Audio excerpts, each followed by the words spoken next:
In Spirit Camera, the 3DS Fatal Frame spin-off, you participate in the game yourself as someone who has picked up a purple diary and unleashed a woman, Maya, from it. The diary is, of course, cursed, and it's up to you to unravel the curse and stop yourself from being dragged into its terrifying world.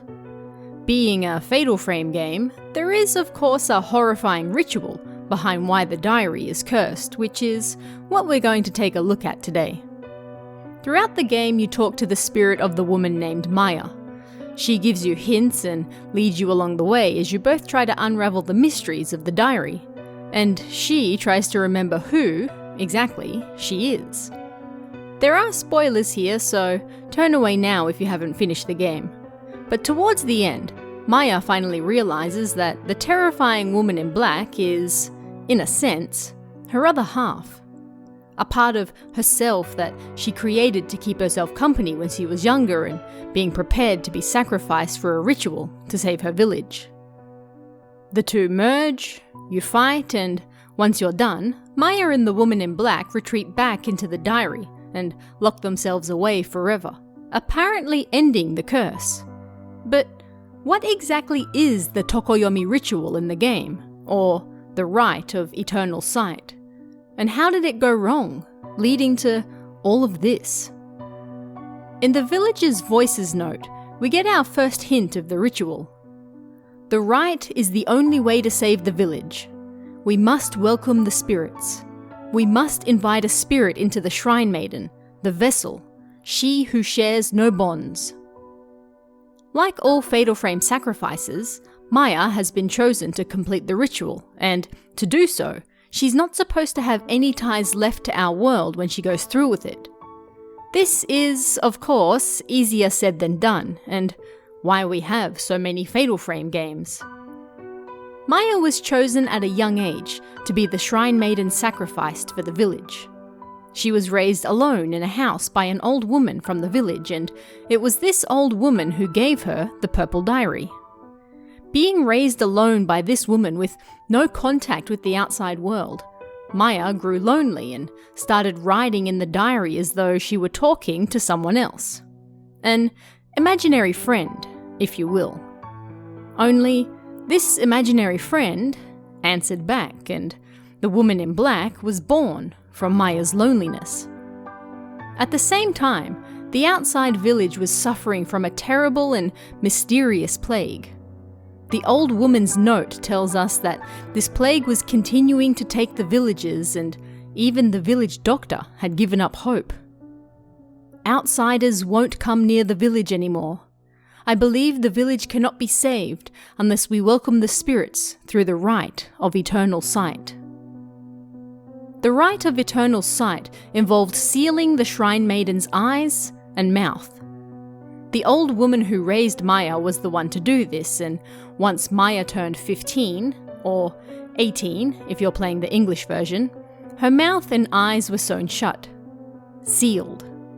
This was done so that a spirit may enter her body and, in essence, be trapped inside her. The villagers rushed Maya's house when the time came, and, terrified, she hid in a closet. Yet, the other villagers quickly found her, dragged her out, and the old woman sewed her eyes and mouth shut. This should have been enough to save the village from the darkness plaguing it, as it was the will of our gods.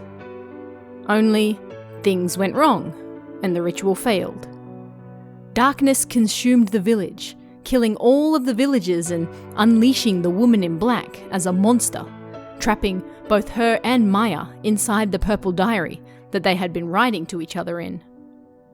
Why did this ritual fail? As stated earlier, the Shrine Maiden was to have no ties to this world. Maya was raised away from the village, away from anyone other than the old woman who was to sew her eyes and mouth shut at the designated time, but it wasn't this woman she was attached to. It was the other Maya, who we come to know as the woman in black, the main antagonist of the game. It was her that Maya turned to when she was lonely. It was her that answered, and it was her that Maya took solace in when she knew the ritual was fast approaching. The old woman mentions in her note not knowing whether a good or bad spirit would enter the sacrifice, but that wasn't up to her to decide. Because Maya was attached to the other Maya, this, the old woman tells us, ended up causing an evil spirit to be called down through the rite to inhabit her body. The vessel became impure, allowing the darkness to consume the village and destroy it completely. This, in turn, then created the curse of the Purple Diary. In her loneliness, the woman in black, the other Maya, calls people to the diary, trapping them inside with her when they open it, and taking their faces in a ghoulish mockery of the ritual that stole her own. It's only when she's exorcised with the camera obscura and reunited with Maya, bringing back both halves of the same whole, that the curse is lifted and both Maya and the other Maya lock themselves away in the diary, lonely no more. Spirit Camera often gets a lot of flack for not being a very good Fatal Frame game, but at least in terms of its lore, it's about as Fatal Frame as they get. But what do you guys think? Let me know in the comments below, and I'll see you again next time.